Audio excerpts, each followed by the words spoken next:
what it is. Mi-Soul. To say I was excited would be an understatement. I'm joined in the studio by the brilliant Keith Killgo from the BlackByrds. Keith, nice to talk to you. Hey, how are you? I'm fine, man. It's good to meet you finally. Yes. I saw you play at Ronnie Scott's a few months back, Okay. and because fortunately I work there, and it means that I get to see all these amazing shows all the time, which is brilliant. Oh, I'm telling you. And so I saw a couple of your shows actually. I saw the early one, and then I saw one of the later performances as well. And you guys really look like you're having a good time in there. Yes. Well, I mean, that's what it's about. And it's about, you know, at this stage of our performance level, you know, actually we can actually play some of these songs correctly. So, yeah. Are you saying that you went through a period of time when you played them incorrectly? I'm not sure what we played when it was something, another. But I mean, we've had a chance. I was just talking to Roy coming down here. Like, we've been singing like the wrong words to this song for like 30 years. So, you know, you finally figured out what it's supposed to say. So, yeah. Now you carry an unusual position in the band because you provide vocals, but you also play the drums. Yes. And you know, obviously throughout the years there are drummers that sing, but not so many of them. So you see people like Fat Larry's band and all that kind of stuff. The guys from 10cc and all of that sort of thing. But I mean, do you find it difficult singing and also playing at the same time, or is it just seem natural to you now? Or? Yeah, no, I never had a problem with him. I mean, my idol is Buddy Miles, and if you can sing a gospel song down by the river and play the drums, I'm good. You know, so I really appreciated that because I love Hendrix, of course. And so that whole trio thing with the added vocal really was something that I was inspired by. So when you walk into Ronnie Scott's then and you look around the walls, basically what is a museum to jazz, you know, do you feel, even though an accomplished musician like yourself, and of course being friends with Donald Byrd and various other people within that arena from New York and so on, did you feel intimidated when you walk into a building like that? No, I felt old. But I just, oh my God, I played. Yeah, no, not at all, because I played with a lot of wonderful people: Eddie Harris, Clifford Jordan, Gary Bartz, Joe Henderson, Donald, Charles Tolliver, and a lot of like Eddie Henderson, all those guys. And so to see them just kind of brings those kind of memories back. You know, when I was, you know, 15 and 17 and 20, whatever. Playing with them, but it's good to see that kind of stuff. It's heartwarming for me. So let's talk about the band from the beginning. We'll talk about where you're going shortly, but you know, famously the band was put together by Donald Byrd. Yes. And he selected some students from university and created this band. Is that correct? That's how it works? Well, yeah, sort of, kind of. I mean, it started out, he had a band, he was, I guess, put in charge of jazz studies at Howard University. And so, Carolina, right? No, it's in Washington, D.C. Right. Yes. And he had Joe Chambers, Roland Wilson, Billy Hopper. He had some established jazz artists. And so in the beginning, he had Barney Perry and Kevin Toney. And so that, you know, configuration lasted probably about a week, maybe a couple of days, because the old guys with the new guys was so he fired all those guys. And Kevin had just come to Washington from Detroit, and actually was staying in my house, and said, "Hey man, you know, Byrd needs a drummer," and you know, so on and so forth. And Donald's connection to me was through my father, who played Harry Killgo, who played with the JFK Quintet, with Andrew White and Walter Booker and those people. So, and when Donald You've got jazz coursing through your veins. Yeah. Really. I mean, I watched him record their first record with Orrin Keepnews when I was in like 7 years old. And so Byrd would come to DC, and on the weekends he'd play with my father. So it wasn't hard to say, "Oh, well, my son plays drums," whatever. And so we kind of pulled the band together, and then David Williams, who used to play with Cedar Walton, was the bass player. And when we first started pulling it all together, there was Alan Barnes, Kevin Toney, Barney Perry, myself, and a percussionist, Perk Jacobs, and Ray Armando, and David Williams. So they played on the first 4 or 5 tracks of our very first record, which was BlackByrds with Do It Fluid on it.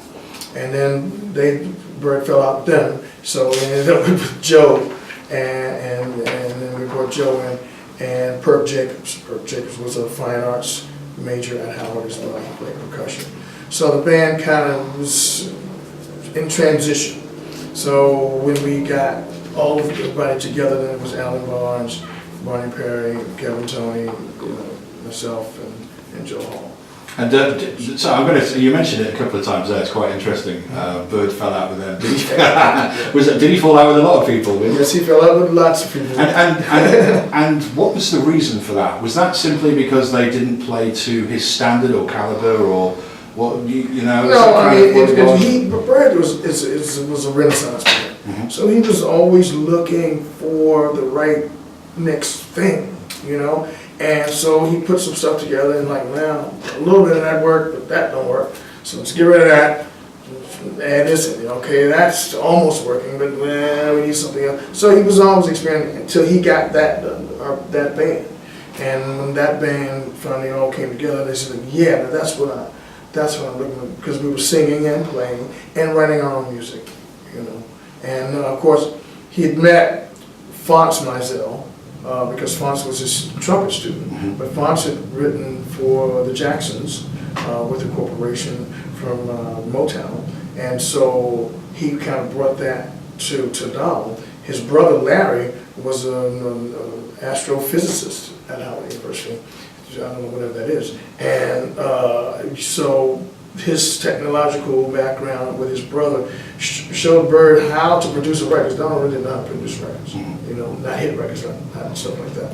And they knew how to edit, and they knew how to splice the tapes, and they knew all the tricks of speeding up the tempos, and change the voice. All right, they knew all the tricks, you know. And so it was not only was a lesson for us, a learning experience for us, as well as for Donald, because Sky High Productions really produced our first 2 records. And interesting as well, because I mean, just talking about Places and Spaces for a minute, I mean, that's just one of the greatest albums ever made. You know, I mean, what they did with that was just something else. It was like, you know, and like you say, he's a Renaissance man, but you know, we shouldn't lose sight of the fact that actually he was a very accomplished jazz trumpeter. Phenomenal. And one of the best. And when you see, I mean, I thought it was quite interesting in that 70s period where you saw people like Donald Byrd and Freddie Hubbard and so on branch out into what we call in the UK jazz funk. I mean, it doesn't really kind of exist in America, it's just music. But over here it was sort of pigeonholed into the jazz funk thing. And you saw even Dizzy Gillespie and various others, Sonny Rollins even had a go at it as well. And you know, and you see, obviously with the saxophone, but you see this style of music going off in a different direction, and then Herbie Hancock's jumping on the bandwagon with his keys and the old vocoder and all that. And I found it really interesting that there was a lot of Renaissance men in these 1960s jazz-schooled accomplished musicians, which I thought was really interesting. Yeah, including Lee Morgan, because Sidewinder probably for jazz artists was probably the first funk, jazz funk. That was a great piece of music. It was a great piece of music, and it was like marching bands played it. I mean, it was a really, that to me was kind of the turning point, you know, because Billy Higgins, I mean, just put that solid groove on it, you know, and it just changed the whole thing. So everybody was trying to get funky, you know, which is wonderful because, you know, James Brown always said, you know, make it funky. I mean, it's interesting you mentioned about Lee Morgan, because I was just thinking then while you're doing that, and I was trying to think back some of the more traditional jazz artists, but even Art Blakey with things like Cubano Chant, you know, he found the funk with that really, even though they had a bit of a Latin rhythm. Right. So, and that was early on. Right. You know, so you could actually see the foundation of this music, where it was going to be going in the 70s. Yes. You could see it moving through the 60s, and you know, these artists like Donald Byrd, who ended up, you know, being involved with some of the best sort of soul, funk and jazz kind of music. Yeah. Incredible. It must have been great to be around at the birth of all of that. Yeah, I mean, I'm a historian. I read a lot about history. And Charlie Parker, I'll never forget. He was playing at the 5 Spot or something in New York, and King Curtis was downtown somewhere. And so and there in the fire spot was probably them and a couple of chairs and some candles, and nobody was really in the club.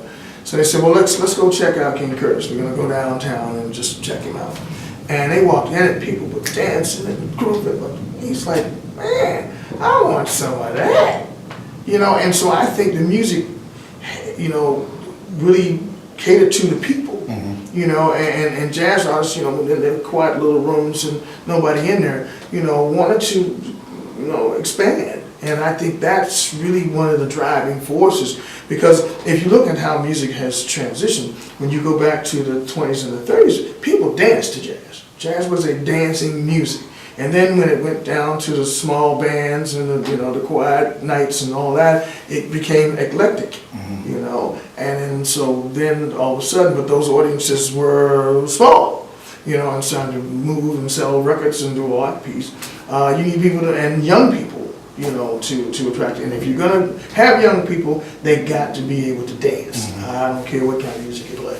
So I see that was the driving force for a lot of them. Because Lou Donaldson, everybody started putting out funky records with beats on it, you know, so yeah. Which would have suited you right down to the ground, being that drummer. Yes, exactly. Instead of just sitting in the corner playing 5/4, you actually could have a bit of fun, couldn't you? Yeah. My Soul. Now that's the good stuff. Good stuff. Good stuff. Good stuff. Good stuff. Good stuff. Good stuff.